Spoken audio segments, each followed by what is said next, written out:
It was a quiet evening in Harmony Girls' hostel when an unusual sound broke the monotony. At first, the faint cries were dismissed as someone's phone playing a video, but they grew louder and more insistent.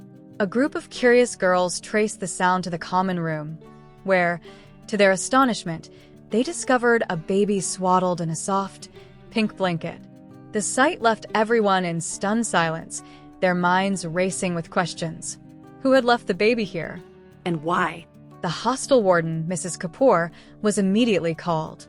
She looked equally bewildered, but quickly took charge. She ordered the girls to stay calm and not spread rumors. The baby, though small and vulnerable, appeared healthy. Amid the commotion, Mira, a first-year student with a nurturing demeanor, volunteered to look after the infant temporarily. As they waited for the authorities to arrive, the girls couldn't help but speculate about the identity of the baby's mother and the circumstances that had led to this shocking discovery. By the next morning, the hostel was abuzz with speculation. Some girls believed the baby belonged to an outsider who had snuck in during the night, while others were convinced that one of their own might be hiding a dark secret. Gossip spread like wildfire, and every glance or whispered conversation seemed to carry an air of suspicion. The discovery had turned the once cheerful hostel into a hotbed of intrigue. Meanwhile, Mira grew attached to the baby, naming her Anya until her real identity could be determined. Mrs. Kapoor, however, grew increasingly anxious as the police began their investigation. Security footage from the hostel's entrance revealed a hooded figure entering the premises late at night, holding a bundle that was unmistakably the baby. The figure's face was obscured, but the grainy video hinted at the first clue in unraveling the mystery. The students' unease deepened, and the question lingered: was the culprit still among them? The police wasted no time in launching a thorough investigation. Officers visited the hostel and questioned the warden, staff, and students one by one. Tensions ran high as each girl tried to recall any suspicious activity from the previous night.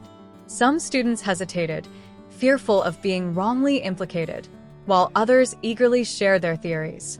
Officer Raj, a seasoned detective, led the investigation. He examined the security footage closely, but found little to go on apart from the hooded figure.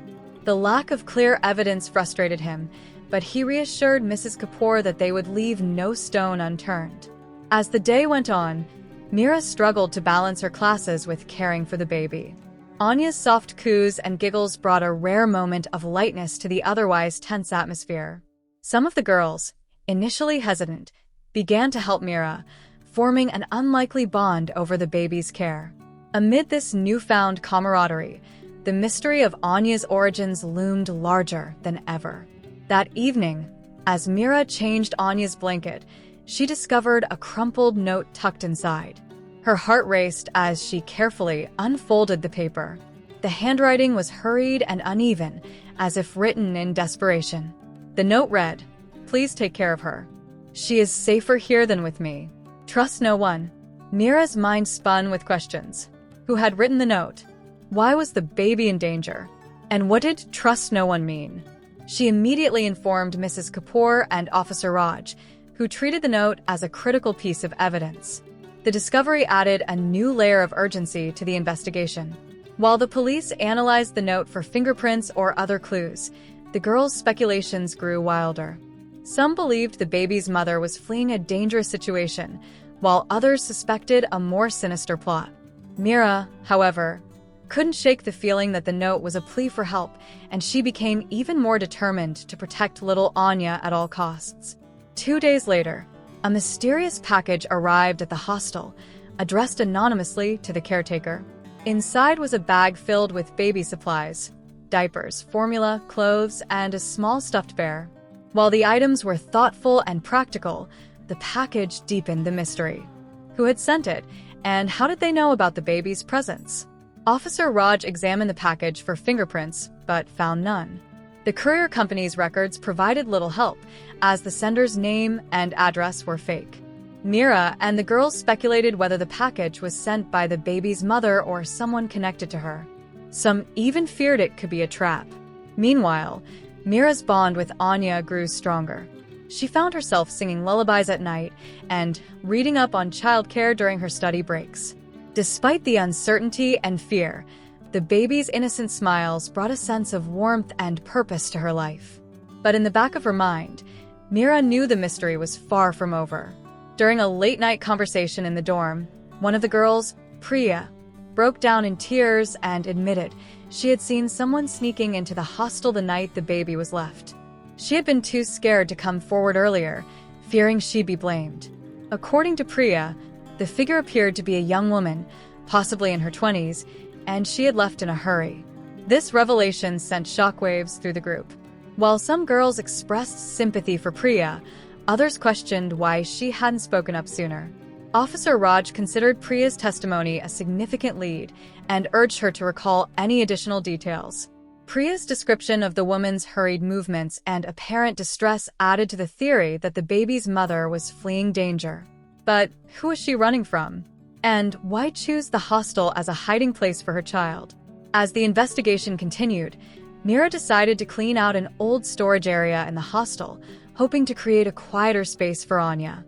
While sorting through the clutter, she stumbled upon an abandoned diary hidden behind a pile of boxes. The diary belonged to a former resident named Radhika, who had left the hostel abruptly 6 months prior. Curious, Mira skimmed through the pages and discovered entries filled with emotional turmoil. Radhika wrote about a secret relationship, fear of judgment, and a growing sense of isolation. In the final entry, she mentioned a life-altering decision and her wish to protect someone precious to her. Could Radhika be connected to the baby? Mira shared her discovery with Officer Raj, who noted the potential link. He promised to track down Radhika's current whereabouts. The diary not only added a new lead to the investigation, but also gave Mira insight into the struggles and sacrifices that might have led to Anya's arrival at the hostel. As the mystery deepened, Mira's determination to uncover the truth grew stronger. She felt a sense of responsibility not just for Anya, but also for understanding the story of a woman who had faced unimaginable challenges. Officer Raja's investigation led to Radhika's hometown, a small village several hours away. There, he uncovered fragments of her story. Radhika had been a bright and ambitious student but had returned home abruptly, citing personal reasons. Villagers mentioned that she had become reclusive and avoided speaking about her time at the hostel.